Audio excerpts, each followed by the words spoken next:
The world awoke to sorrow on April 21, 2025. Pope Francis, the 266th pontiff of the Catholic Church, had died. He was 88 years old. The official announcement came from the Vatican. Cardinal Kevin Farrell, the Camerlengo, confirmed the news. Pope Francis's cause of death was a stroke.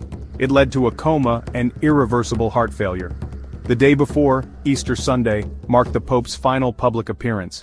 He delivered blessings in St. Peter's Square. Thousands of faithful gathered to hear his words. It was a poignant final act for a papacy defined by compassion. Francis had requested a simple funeral. He wanted to be buried in the Basilica of St. Mary Major in Rome. This basilica houses his favorite icon of the Virgin Mary. His tomb should bear only the inscription Franciscus. The Pope desired a simple wooden casket. He also requested that his body not be displayed for public viewing.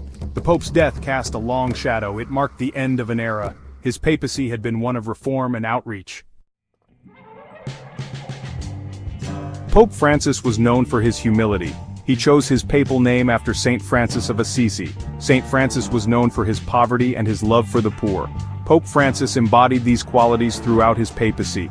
He lived simply in the Vatican guest house. He shunned the opulent papal apartments. He often cooked his own meals. He rode in a simple Ford Focus. These acts endeared him to people around the world. Pope Francis championed the poor and marginalized. He called for action on climate change. He urged forgiveness and compassion. His message resonated far beyond the walls of the church. His papacy was not without its challenges. He faced resistance from conservative elements within the church. But through it all, he remained committed to his vision of a more merciful and just world. The death of a pope triggers a period of mourning and transition. It is known as sede vacante, Latin for the vacant seat. During this time, Cardinal Farrell oversees the day-to-day operations of the Vatican. The College of Cardinals will soon convene. They will gather in Rome for a conclave. Their solemn task is to elect a new pope.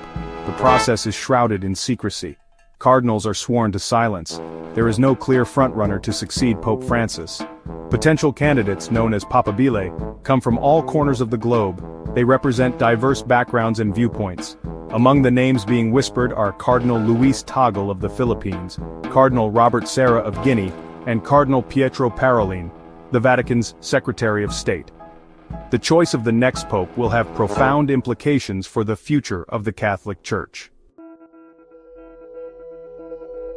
Tributes poured in from across the globe. World leaders, religious figures, and everyday people mourned the loss of Pope Francis. They praised his compassion, his humility, and his unwavering commitment to peace and justice. President Biden, a devout Catholic, called Pope Francis a beacon of hope for billions. Former President Barack Obama lauded the Pope's moral leadership on the world stage. The Dalai Lama, the spiritual leader of Tibetan Buddhism, expressed his deep sadness at the passing of a true spiritual brother.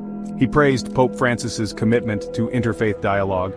Pope Francis's death also impacted several upcoming events.